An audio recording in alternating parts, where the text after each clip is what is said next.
deixa aqui também. Copia o URL. Estou no WhatsApp aqui. E já passou da hora. Como que vai o WhatsApp web?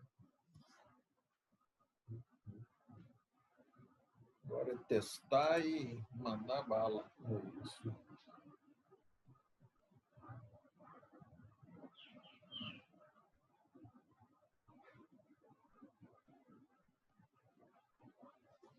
Terminar, vou gravar e aí deixo ligado. Depois eu desligo. Ele está com a bateria cheia, eu posso sair, desligar ele da tomada e deixo ele ligado. Vou deixar ligado na tomada, depois não vai não. E não? Bom, já mandei aqui. Vamos lá, voltando agora. Rola. Topologia ovário, utilizar os dois.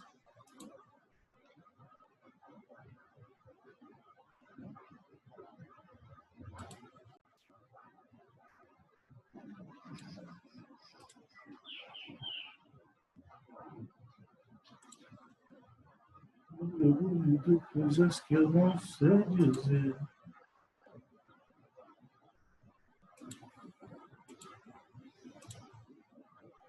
O sistema usou assim, ó.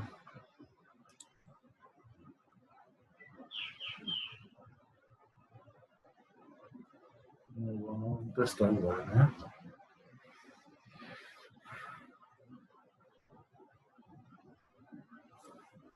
Deixa eu passar aqui para ver. Normalmente eu puxei do meu aqui.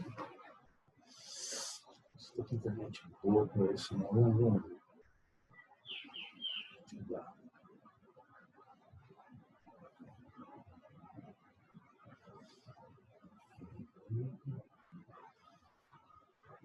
Acho que o áudio está funcionando.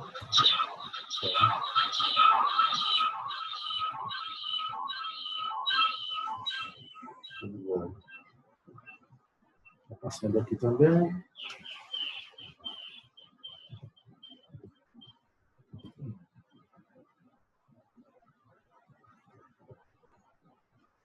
Viu?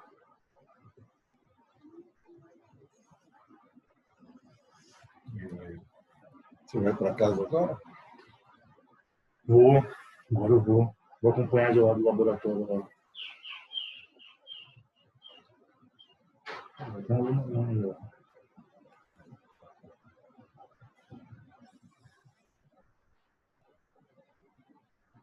Espero que não vai começar.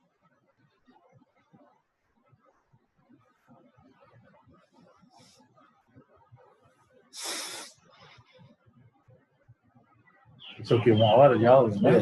Isso aí. Isso aí. Acredito que 10 horas eu esteja terminando. 10. Eu acho que eu ainda consigo passar para o YouTube antes de sair. Podemos sair às 10h30, 10h40. Eu consigo jogar para o YouTube antes de sair. Sim.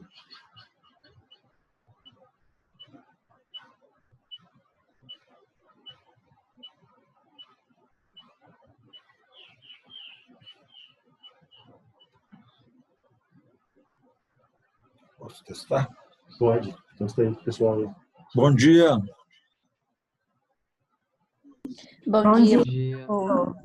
Tudo bem com vocês? Sim, Estão me ouvindo bem? estamos.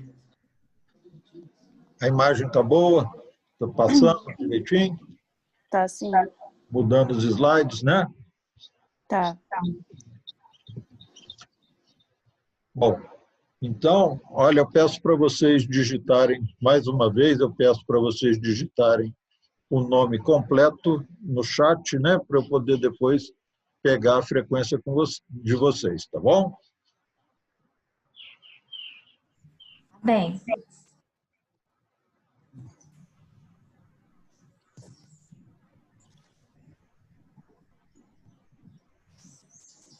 Dá para começar, né? Dá. Então, você acompanha aí para mim? Beleza, estou acompanhando lá. Tá? Boas festas, tá, João? Obrigado por tudo aí. dia. O acesso para vocês, com a família, tudo bom para Para vocês. vocês Tá também, bom? tá? Começamos o 2021 com o pé direito. Tchau, tchau, gente. Falou, obrigado, tá? Tá bom, tá jóia. Vou falar qualquer coisa.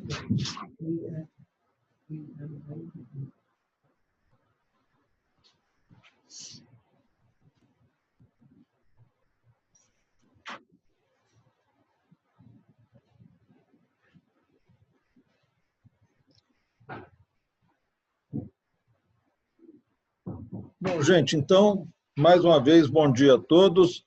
Vamos começar, então, nossa aula. Como vocês estão vendo, a gente vai abordar hoje as principais patologias que acometem os ovários, tá bom? Então, olha só, relembrando mais uma vez aí para vocês, a gente já viu isso na aula de útero, né? A localização dos ovários fixos aí ao corpo uterino e a relação que cada ovário possui com a trompa uterina do seu lado, tá? Então, nós temos aí vagina, colo uterino, corpo uterino, as trompas e os respectivos ovários. Bom, olha só, a menina, quando nasce, ela já possui nos seus ovários um determinado número de folículos ovarianos, que são chamados de folículos ovarianos primitivos, ou folículos ovarianos primordiais, ou ainda chamados de folículos de Graafi. Então, a menina já tem nos seus ovários esses folículos ovarianos primitivos. E, à medida que essa menina vai se amadurecendo, tá? Vai caminhando para a puberdade, tá? Os ovários vão amadurecendo. E quando chega lá na puberdade, algumas com 12 anos, outras com 14, nessa faixa aí, 13, 14 anos, mais ou menos, a menina ela se amadurece do ponto de vista sexual, tá? E então ela começa, a partir do amadurecimento sexual, ela começa a apresentar os famosos ciclos menstruais, né? Bom, por que eu estou falando isso? Porque a partir desse momento, gente, a cada ciclo menstrual desenvolvido pela menina, uma série daqueles folículos ovarianos primitivos, eles começam a se proliferar, tá? Então, vários folículos vão se amadurecendo. Um deles completa o seu amadurecimento, né? E se transforma no corpo lúteo. A partir disso, gente, tá? Os outros que iniciaram o processo de amadurecimento, eles param esse processo e regridem, tá, gente? Então, isso acontece a cada ciclo menstrual durante toda a vida fértil da mulher, tá? E esse processo, então, de amadurecimento e regressão. No outro mês, amadurecimento e regressão dos folículos primitivos dá margem ao surgimento desses cistos que a gente vai estudar agora, que são ou os cistos foliculares ou então os cistos luteínicos. Tá? Então, eles aparecem devido a esse processo cíclico de amadurecimento e regressão que acontece a cada ciclo menstrual. Os cistos foliculares são localizados na cortical dos ovários, geralmente medem em torno de 1,5 centímetro de diâmetro e, no interior, eles apresentam um líquido transparente, um líquido claro, tá? Então, são os cistos foliculares, uma entidade bastante comum da gente encontrar nos ovários que a gente analisa na anatomia patológica, tá? E eles são autolimitados. A partir do momento que eles vão crescendo, num determinado momento, aquele processo se encerra, para. Então, esses cistos foliculares, geralmente, eles não ultrapassam a 1 centímetro, 1,5 cm de diâmetro. E, internamente, eles são delimitados por células da granulosa, que são brancacentas e brilhantes. Tá? Então, esses são os cistos foliculares, que podem ser 1, 2, 3, ou podem ser vários cistos, geralmente pequenos, localizados na cortical dos ovários. Já os cistos luteínicos, eles surgem decorrente, devido do encistamento de um corpo lúteo hemorrágico. Ou seja, aquele que completou o amadurecimento se rompe, tá? E ele se encista imediatamente. Então, são os cistos luteínicos, ou, se preferirem, chamar de cisto de corpo lúteo hemorrágico, que também medem na faixa de 1, 1,5 centímetro de diâmetro e se localizam também na cortical dos ovários. Tá? Então, primeira entidade que a gente está estudando nos ovários são os cistos, que podem ser foliculares e luteínicos. Tá? Então, um exemplo aí de um cisto folicular na cortical do ovário, vejam a seta amarela mostrando o aspecto branco brilhante do cisto e o conteúdo líquido transparente. Lógico, quando você cortou, ele fluiu. Tá? Então, está aí um cisto folicular. E aí, um cisto luteínico, ou, como vocês estão vendo aí, cisto de corpo lúteo hemorrágico, tá? Localizado também na cortical dos ovários e conteúdo hemorrágico, do rompimento do corpo lúteo. Tá?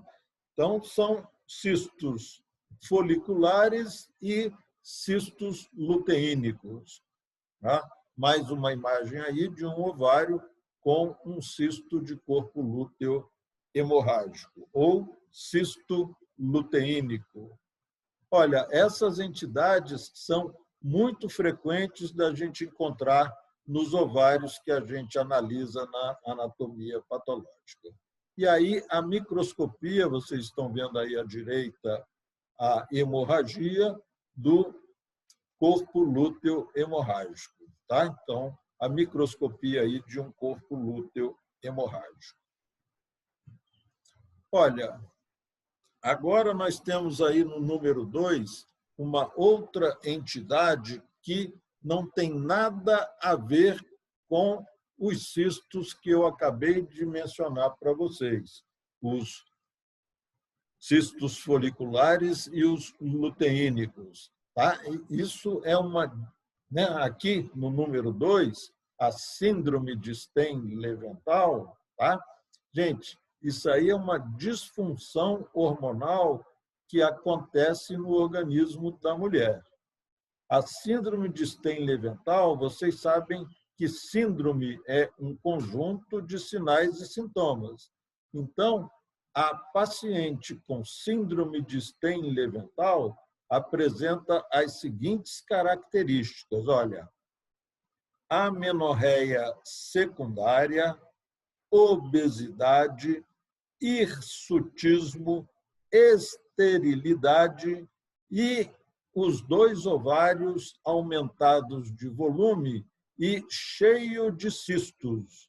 Então, é o conhecido, o chamado ovário policístico, que é um componente da síndrome de Stein-Leventhal. Tá? Isso aí é uma disfunção hormonal no organismo da mulher. Qual é essa disfunção?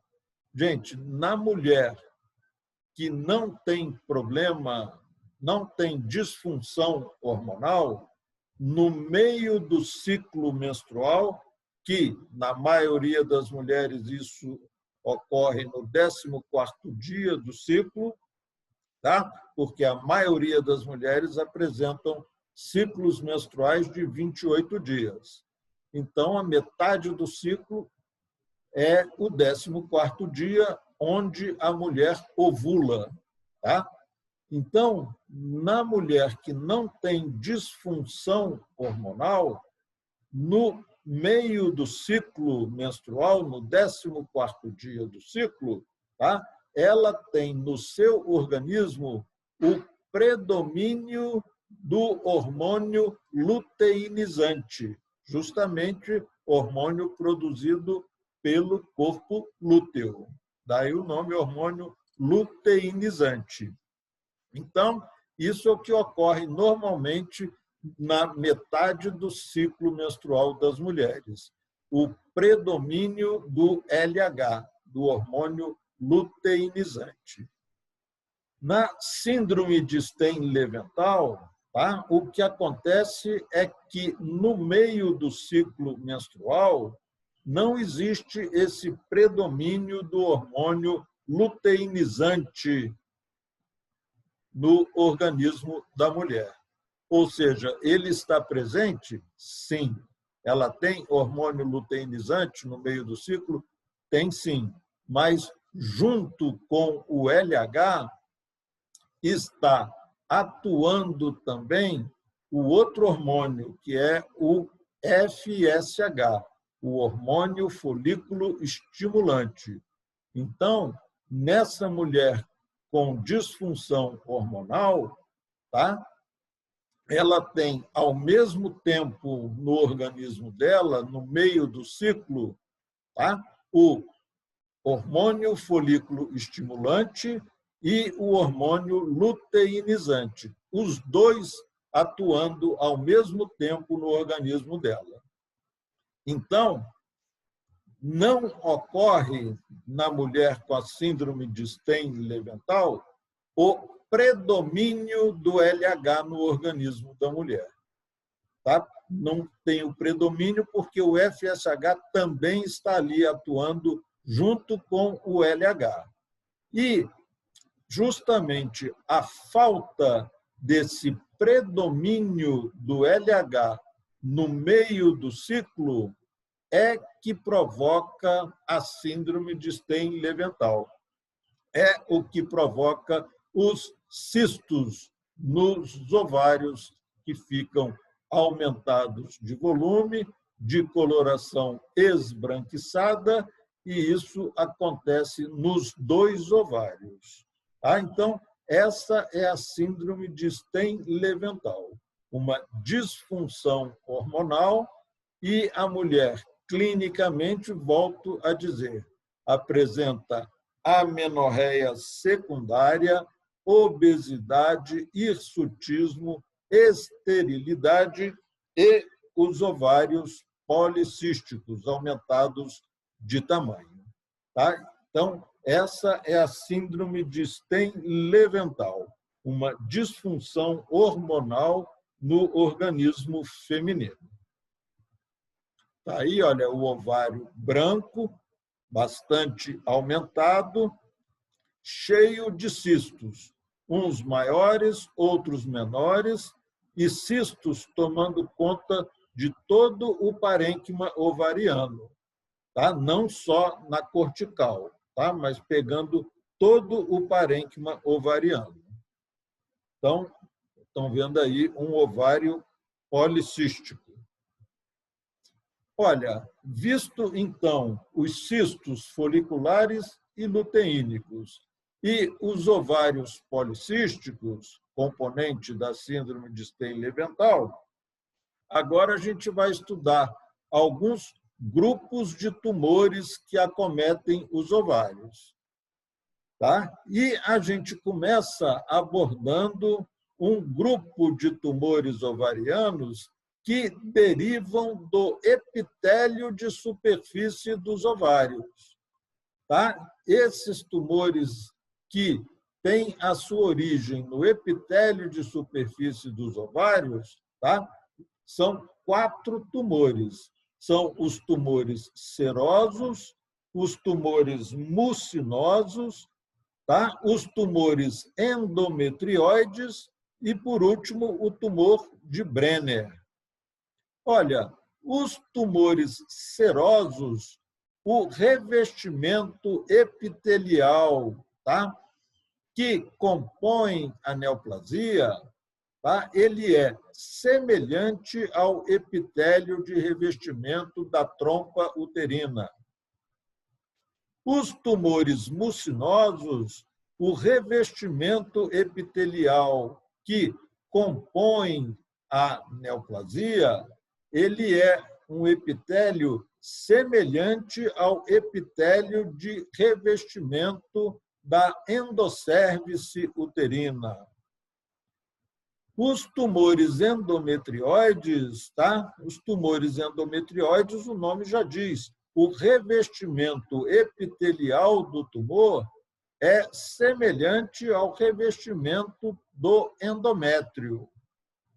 E o tumor de Brenner é a parte, não tem nada a ver com os revestimento epitelial de trompa, de endométrio, nem de endocérvice, tá?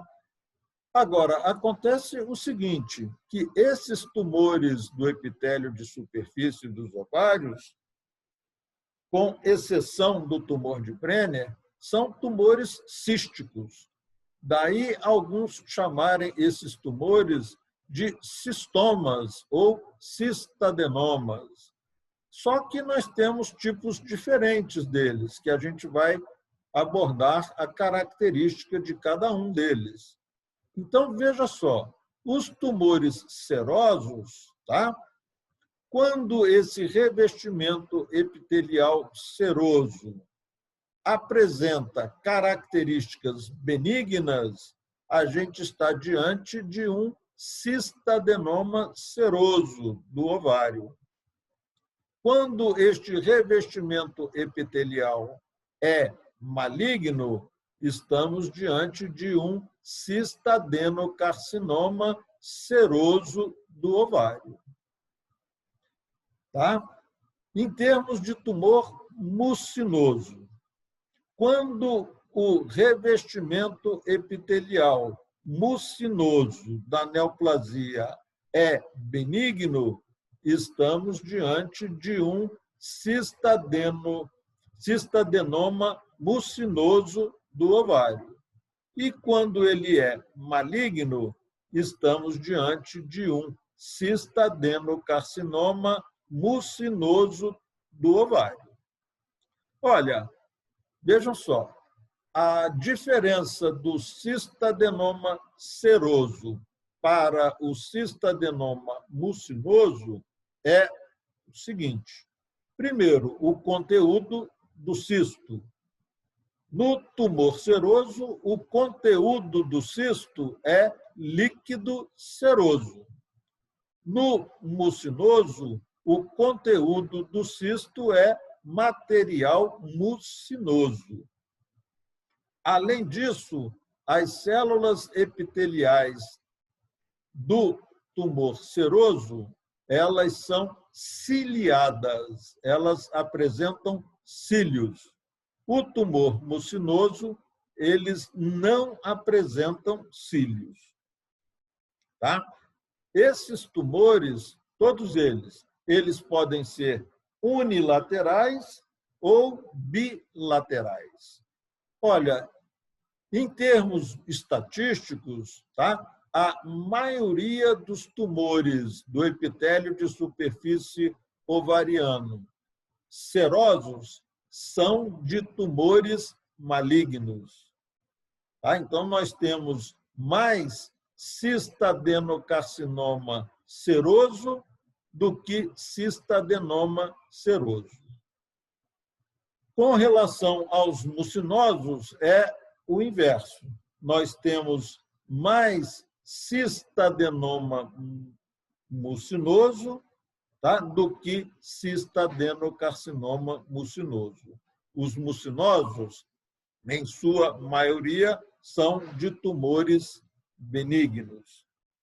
E vocês estão vendo aí que entre os tumores benignos e os malignos, vocês estão vendo escrito aí tumor borderline. O que significa tumor borderline? Olha, essa é uma condição, é um tipo de tumor que, ao ser analisado pela anatomia patológica, tá?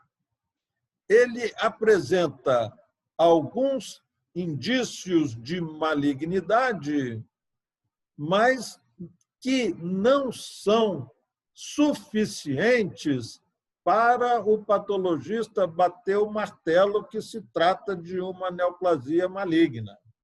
Então, é uma neoplasia intermediária, tá? Então, o tumor, seja seroso ou mucinoso, que é borderline, tá? Ele é uma entidade intermediária entre o benigno e entre o maligno, tá? Então, o patologista, melhor situação, nesse caso, para ele não se comprometer, melhor ele dar o diagnóstico de tumor seroso borderline do ovário ou tumor mucinoso borderline do ovário. Ele dizendo tumor, ele não está dizendo nem que é benigno, nem que é maligno, tá? E está dizendo que é borderline, que é uma situação intermediária, tá? Então, o clínico é que vai estabelecer critérios para acompanhar essa paciente dali para frente, tá bom? Então, estamos vendo os tumores do epitélio de superfície dos ovários. Falei dos tumores serosos e dos mucinosos. Os tumores endometrioides, gente, cujo revestimento epitelial da neoplasia é semelhante ao revestimento epitelial do endométrio, tá? Em sua grande maioria, são de tumores malignos. Então, são carcinomas endometrioides, tá? E, por último, esse que não é um tumor cístico, o chamado tumor de Brenner. O tumor de Brenner, o ovário com tumor de Brenner, ele está aumentado de tamanho, ele é esbranquiçado, ele é sólido, ou seja, não é cístico, e na microscopia, eu vou mostrar para vocês, ele apresenta no estroma tumoral diversos grupamentos, diversos ninhos de células que são semelhantes às células epiteliais que revestem o epitélio urinário, aquelas células do epitélio transicional, epitélio de transição do aparelho urinário. Então, isso é visto em grupos ou ninhos no meio do estroma da tumoração do ovário com tumor de Brenner. Tá? Então, essas eram as considerações principais dos tumores do epitélio de superfície dos ovários. Tá? Eu vou mostrar a imagem de alguns e quero dizer para vocês, vocês vão entender daqui a pouquinho o porquê desse comentário meu, é o seguinte, clinicamente, a mulher com um tumor do epitélio de superfície dos ovários, seja qual for, qualquer um deles que eu mencionei aí para vocês, clinicamente ela não apresenta uma manifestação típica de tumor ovariano. Tá? A mulher, clinicamente, com um desses tumores aí, ela vai apresentar sintomas inespecíficos, tá, gente? De dor abdominal, de compressão de problemas intestinais, de compressão dando sintomas aí urinários, ou seja, de acordo com o crescimento tumoral do ovário, ele pode comprimir uma estrutura ou outra, além de provocar aumento de volume abdominal e dor abdominal. Ou seja, não existe uma manifestação clínica que permita ao clínico dizer essa clínica é de tumor ovariano. No caso dos tumores do epitélio de superfície, isso não acontece, isso não existe. Os sintomas são inespecíficos de qualquer neoplasia da cavidade abdominal. Tá? Bom, aí vocês estão vendo um ovário cheio de cistos, ovário aumentado de tamanho, e vendo que o conteúdo do cisto é um líquido, tá? Então, um líquido transparente, tá? Que, ao cortar o ovário, a tendência é esse líquido fluir para dentro da pia. Tá? Então, um cistadenoma seroso do ovário. Aí, há mais uma imagem de um cistadenoma seroso do ovário. Vejam que ele está bastante aumentado de tamanho. E aqui, ó, a microscopia de um cistadenoma seroso borderline. Como eu disse para vocês, o melhor diagnóstico aí seria tumor seroso borderline do ovário. Porque eu falando tumor, eu não estou me comprometendo, eu não estou dizendo nem que é benigno, nem que é maligno. Vejam só essa imagem, o revestimento epitelial, ó, inocente por aqui onde eu estou passando, olha, apenas uma camada de células epiteliais revestindo a neoplasia, como é visto por aqui tudo, como é visto aqui também, ó. Tá? Então, por aqui onde eu passei a setinha do mouse, tá? Seria um cistadenoma tranquilo. Mas vejam que nessa área aqui, ó, eu começo a ter um empilhamento de células, ou seja, várias camadas de células epiteliais. Então, aqui, gente, já é um indício, tá, de malignidade, tá? Mas não é uma alteração que, por si só, permita eu dizer que se trata de um carcinoma. Então, tem essa chance da gente diagnosticar como tumor borderline do ovário. Tá? Tá bom? Aí, olha, um cistadenocarcinoma seroso papilífero do ovário, mais um cistadenocarcinoma seroso papilífero do ovário. Vocês estão vendo aqui dentro, olha, as papilas. E, gente, não se assustem, isso é apenas apresentação macroscópica.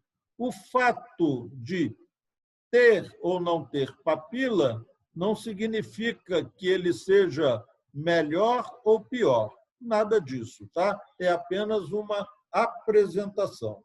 Tanto faz ele ser papilífero ou não, tá? Não significa, não é nem melhor nem pior.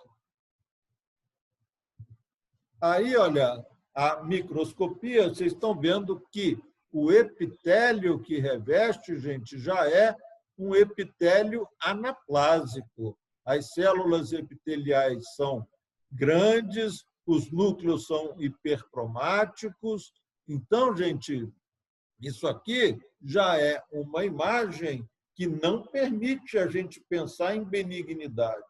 Está cheio de anaplasia. Então, é nítido que isso aí é um cistadenocarcinoma seroso do ovário. Tá? E aí, o carcinoma endometrioide. Vocês estão vendo também várias lojas císticas e o ovário bastante aumentado de tamanho. É claro que, para eu dizer para vocês que se trata de um carcinoma endometrioide, é porque, né, foi feita a microscopia e viram a lâmina desse tumor aí. Tá? Aí, ó, a imagem do carcinoma endometrioide. Vocês estão vendo padrão glandular e aqui, ó, também vemos estruturas glandulares.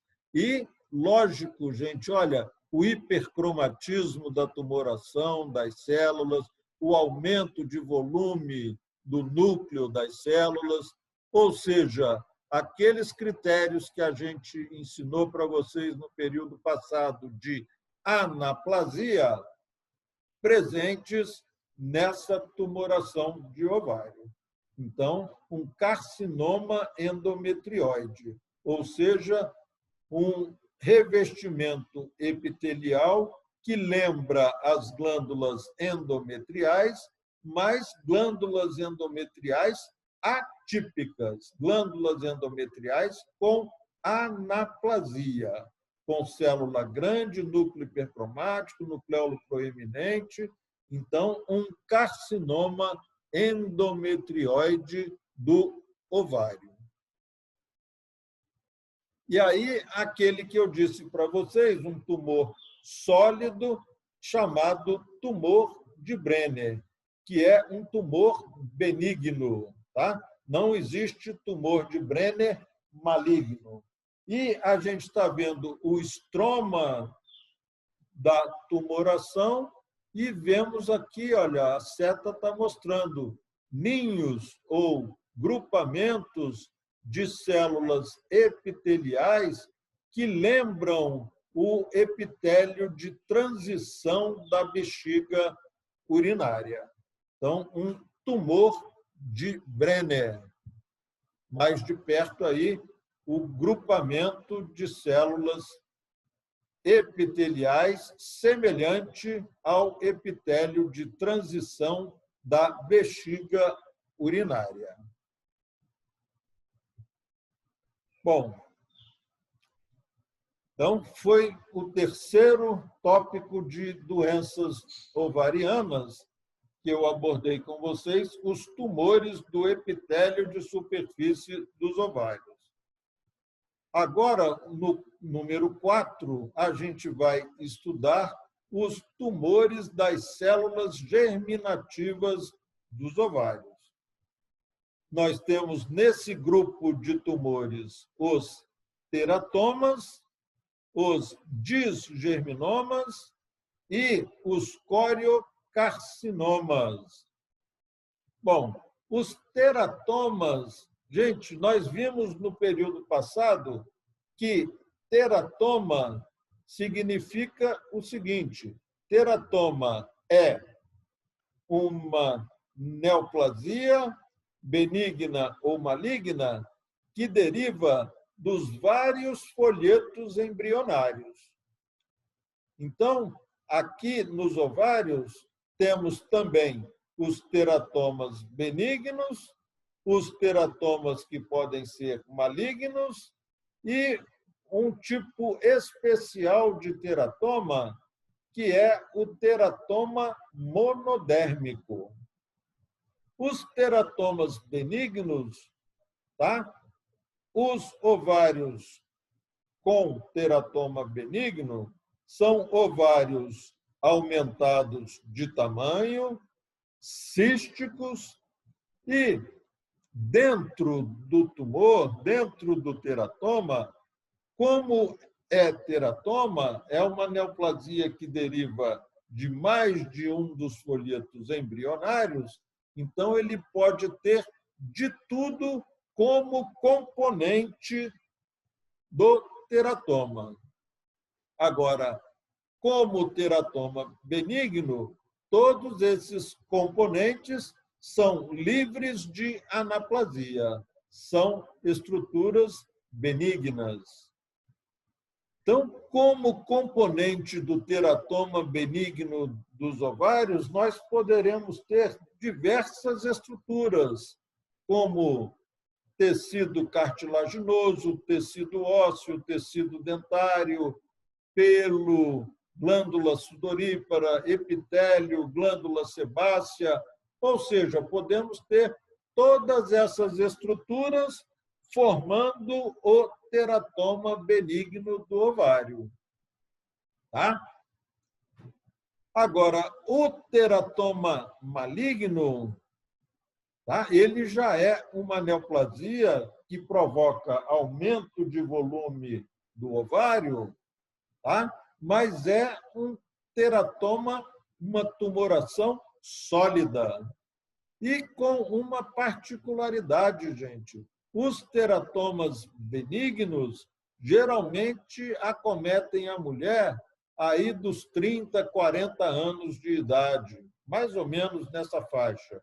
Já os teratomas malignos, eles ocorrem em mulheres jovens, na faixa aí de 18 anos de idade.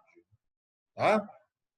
E os componentes que fazem parte do teratoma maligno, tá?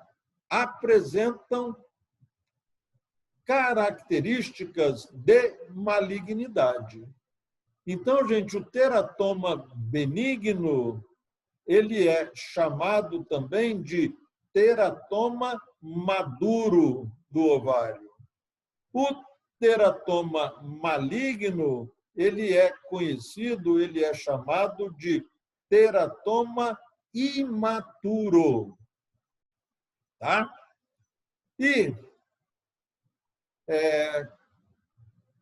como teratoma benigno e maligno, eles podem apresentar, como eu disse para vocês, as diversas estruturas do organismo.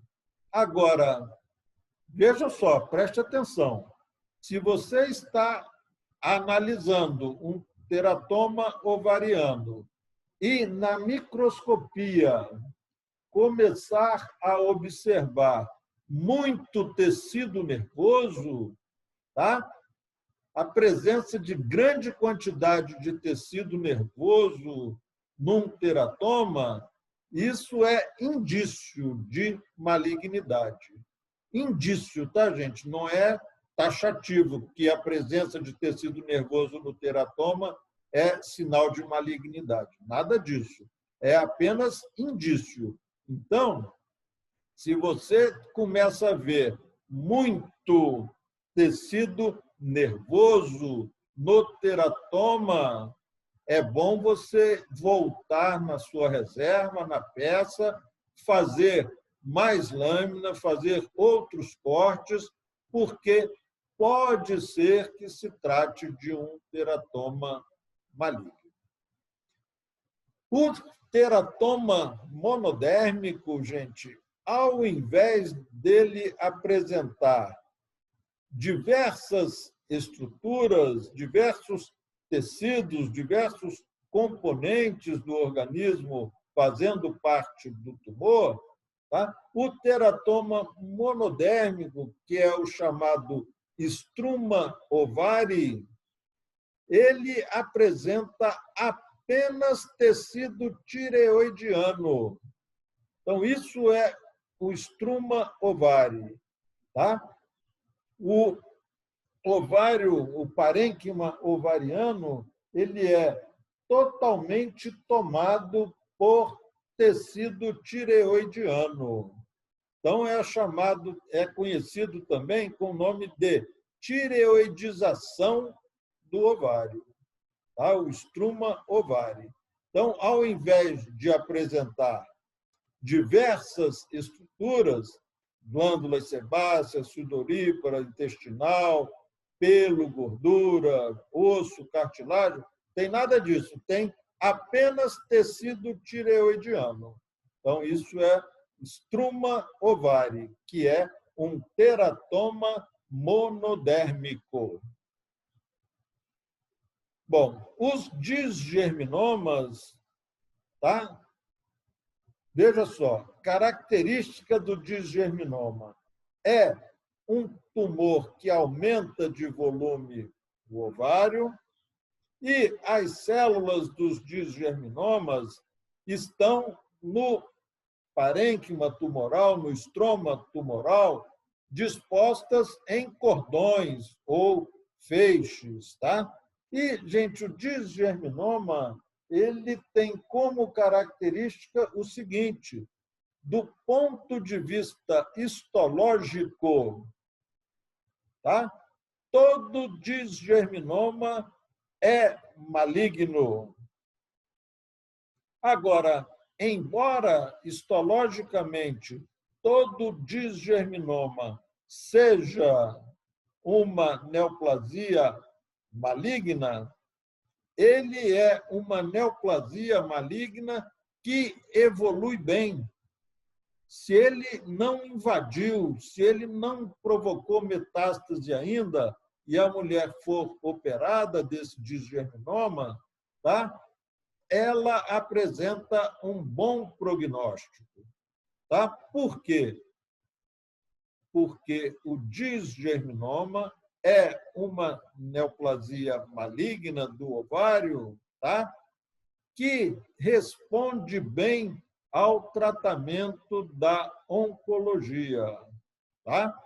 Então, fez um diagnóstico de disgerminoma, a mulher é encaminhada para o tratamento de câncer, da oncologia, e apresenta um bom prognóstico, uma boa evolução. E como eu disse, então, o disgerminoma, o ovário está aumentado de tamanho, as células do tumor, né, elas estão dispostas em cordões, e a gente observa no estroma do tumor, tá, ninhos ou grupamentos de linfócitos. Tá? Isso é característica do disgerminoma. As células tumorais estão dispostas em cordões e, analisando, olhando na microscopia, eu encontro grupos de linfócitos no meio da massa tumoral, no meio do estroma tumoral. Então, isso é característica do disgerminoma, que, embora histologicamente todo disgerminoma seja maligno, ele tem uma boa evolução para paciente, porque ele responde bem ao tratamento da oncologia. Tá? E o terceiro tumor das células germinativas dos ovários, tá? É o coriocarcinoma. Gente, coriocarcinoma, mais comum da gente encontrar coriocarcinoma é na placenta. Agora, vocês estão vendo que a gente hoje está estudando ovário, tá? Então, eu estou falando em tumor de ovário.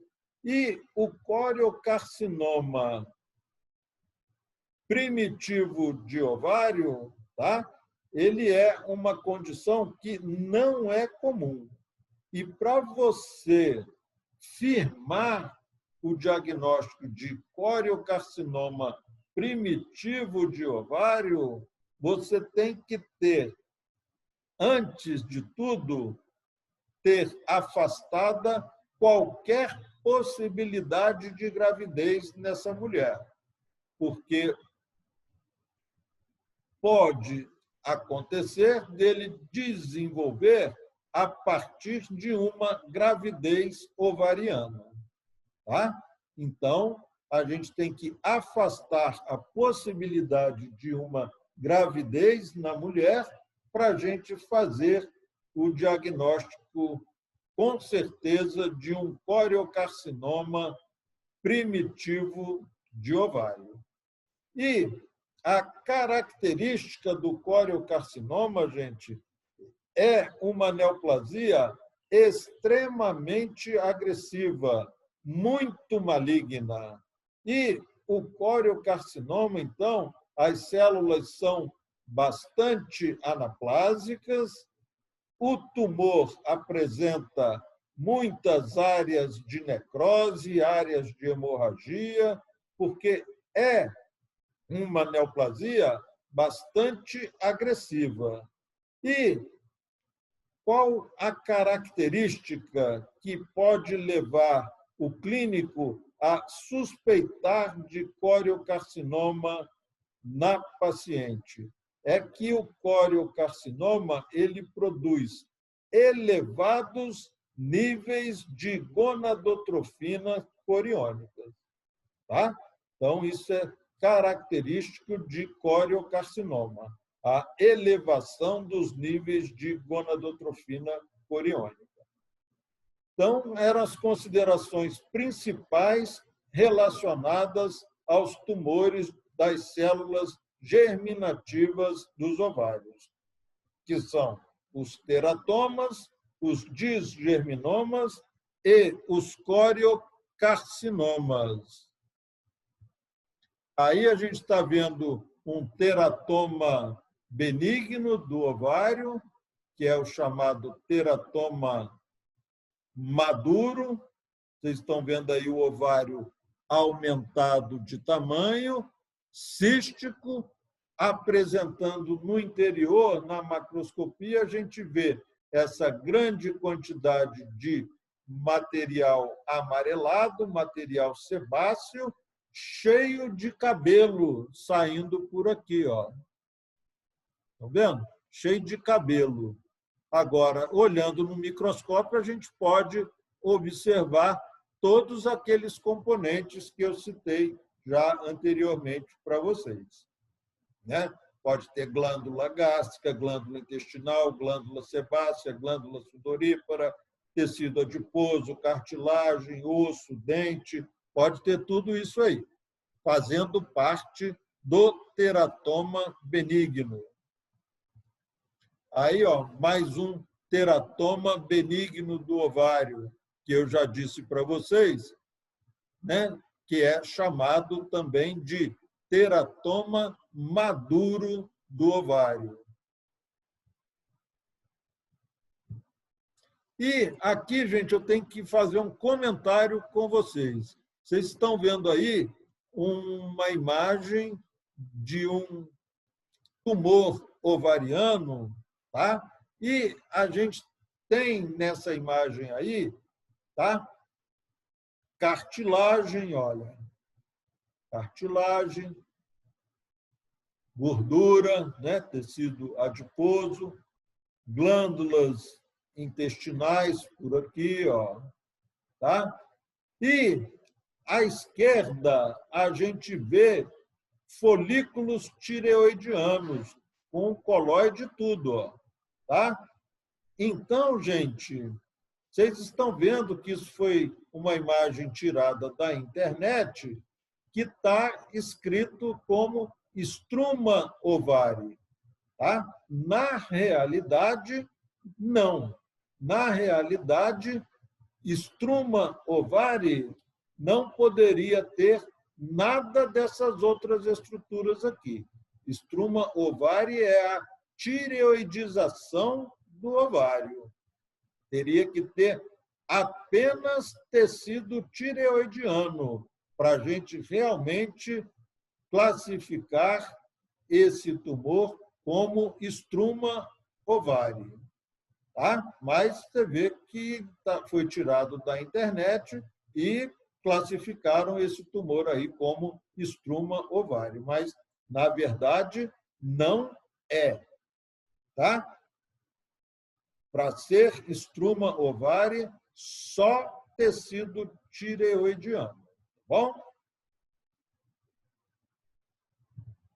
Aí, olha, um ovário bastante aumentado de tamanho e, na microscopia, verificaram que se tratava de um disgerminoma do ovário. E vejam que eu disse para vocês que o coriocarcinoma, né, é uma neoplasia muito agressiva, muito maligna, que provoca metástases precocemente quando você está pensando em fazer o diagnóstico de coriocarcinoma, tá, gente? Ele já deu metástase. E vocês estão vendo aí a agressividade da neoplasia. Quanta área escura, que são áreas de hemorragia e áreas também de necrose no meio dessa tumoração aí ovariana. Então, um coriocarcinoma primitivo de ovário. Uma neoplasia muito agressiva, muito maligna, que provoca metástases precocemente e provoca elevados níveis de gonadotrofina coriônica. Bom, mais um grupo de tumores dos ovários, né? Estão vendo aí no número 5, a gente vai estudar os tumores do estroma e dos cordões sexuais. Gente, esses tumores aí, eles surgem, eles precedem a diferenciação da gônada em gônada masculina ou gônada feminina. Tá? Então, são os tumores dos cordões sexuais. E, junto com eles, estuda-se também os tumores do estroma ovariano. Bom, nós temos aí, então, vários tumores. Temos o fibroma, temos o tecoma, temos o tumor de células da granulosa e temos os tumores de células de Leydig-Sertoli. O fibroma, gente, o fibroma é um tumor do estroma ovariano. Tem nada a ver com cordão sexual. É um tumor do estroma. Então, caracterizado por uma proliferação de fibroblastos no parênquima ovariano. Então, o ovário fica aumentado de tamanho, ele é esbranquiçado, sólido, firme, aumentado de tamanho, e na microscopia a gente observa uma proliferação de fibroblastos, células fusiformes dispostas em feixes paralelos. Tá? Então, isso é o fibroma ovariano. Olha, existe uma síndrome chamada síndrome de Meigs, M-E-I-G-S, síndrome de Meigs, que se relaciona muito com o fibroma ovariano.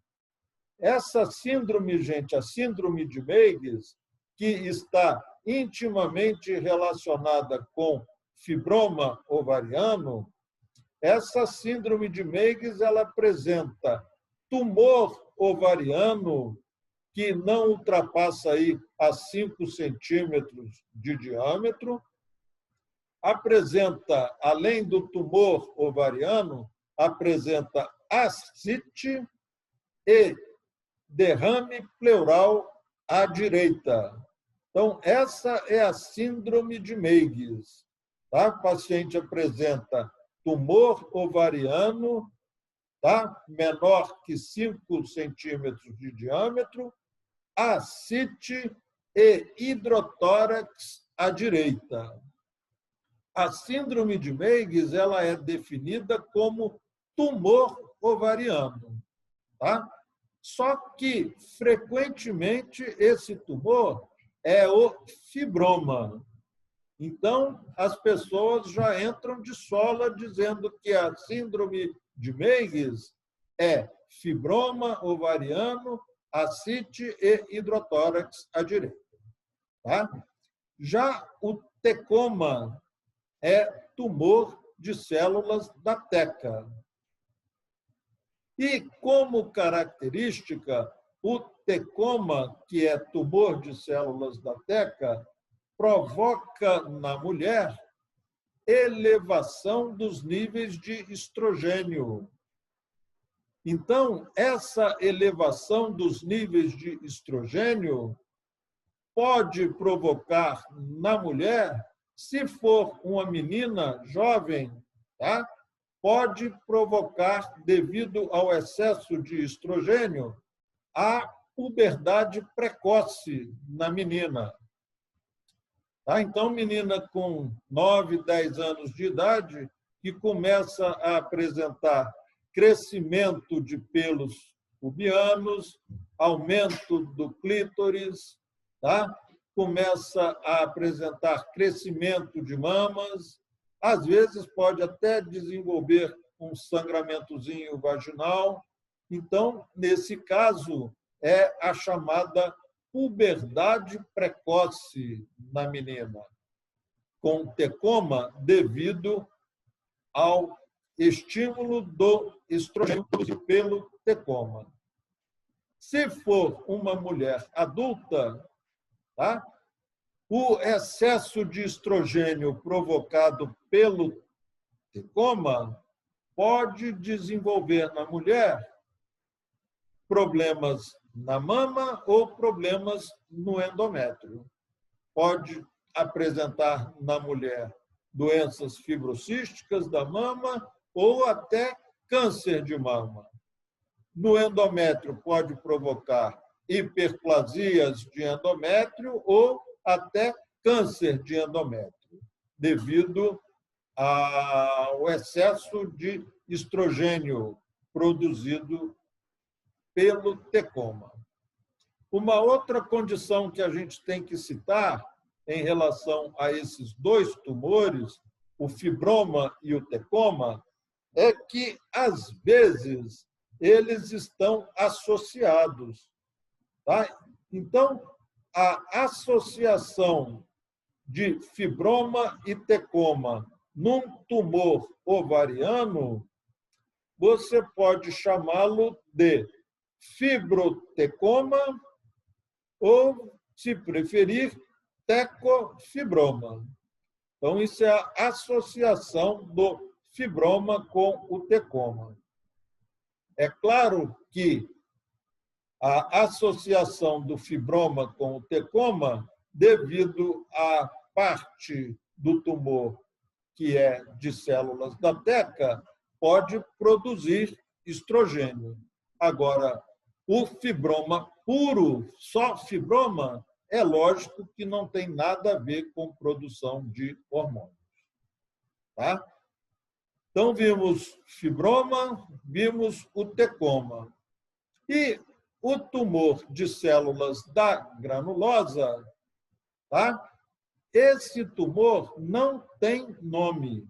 Ele é chamado tumor de células da granulosa. O que eu tenho para chamar a atenção de vocês é o seguinte, mas, por favor, entendam que esse tumor de células da granulosa, eventualmente, tá? É coisa eventual, pode produzir hormônios masculinos na mulher. Mas isso é coisa eventual. Tá? Olha, tumor de células da granulosa, tá? A gente vai ver na microscopia o que ajuda o patologista a fazer o diagnóstico de tumor de células da granulosa, tá? São os chamados corpos de Karl-Exner, que a gente vai ver a imagem daqui a pouquinho. Tá? Então, isso é que eu queria comentar para vocês, com relação ao tumor de células da granulosa. A possibilidade deles produzirem hormônios masculinos, tá? Mas é uma coisa eventual. De acordo com a celularidade do tumor, ele pode, algumas vezes, ser uma neoplasia com células com características malignas, tá? Agora, frisando pela última vez, a produção de hormônios masculinos pelo tumor de células da granulosa é uma situação eventual. Mas pode acontecer? Pode. Porque o tumor ovariano que tipicamente viriliza a mulher, masculiniza a mulher, é o tumor de células de Leydig e Sertoli. Esses são os tumores que produzem androgênio na mulher. Então, se produz androgênio, que é hormônio masculino, ele vai virilizar a paciente. Então, o tumor de células de Leydig e Sertoli é conhecido também com o nome de androblastomas, que são os tumores ovarianos que, caracteristicamente, produzem hormônios masculinos. Então, ele masculiniza a mulher. Então, a mulher com androblastoma vai perder as características femininas. Ela vai apresentar queda de cabelo, queda de mama, distribuição de pelos pubianos na forma masculina, vai apresentar hipertrofia do clítoris, voz grave, ou seja, é a masculinização da mulher. Tá? Então, o tumor de células de Leydig e Sertoli. Tumor que produz androgênio. Por isso que ele masculiniza a mulher. Tá aí, olha, o ovário aumentado, sólido, branco, então um fibroma ovariano, componente da síndrome de Meigs. Fibroma associado ao tecoma, fibrotecoma, acometendo aí os dois ovários. Aí na microscopia, tumor de células da teca, que são essas células aí que vocês estão vendo, fusiformes. Então, tumor que produz estrogênios, tá? O tecoma. Tumor de células da granulosa, visto aí na macroscopia, com algumas lojas císticas. E aí, gente, na microscopia, o tumor de células da granulosa. E aqui, olha, à esquerda, a gente está vendo essa estrutura aqui, que lembra um folículo ovariano primitivo, chamado folículo abortivo, que é o chamado corpus de Cal-Exner, tá? Que vocês estão vendo aí como que escreve, ó, corpus de Cal-Exner, Cal com dois L's e Exner, E-X-N-E-R. Tá? Então, a microscopia do tumor de células da granulosa.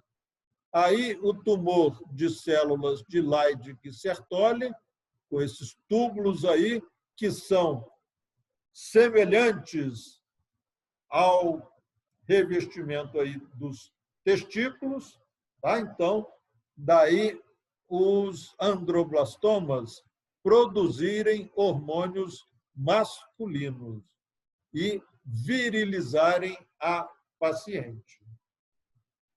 Olha, aqui tem mais um comentário para fazer para vocês. Os tumores metastáticos capazes de atingir os ovários.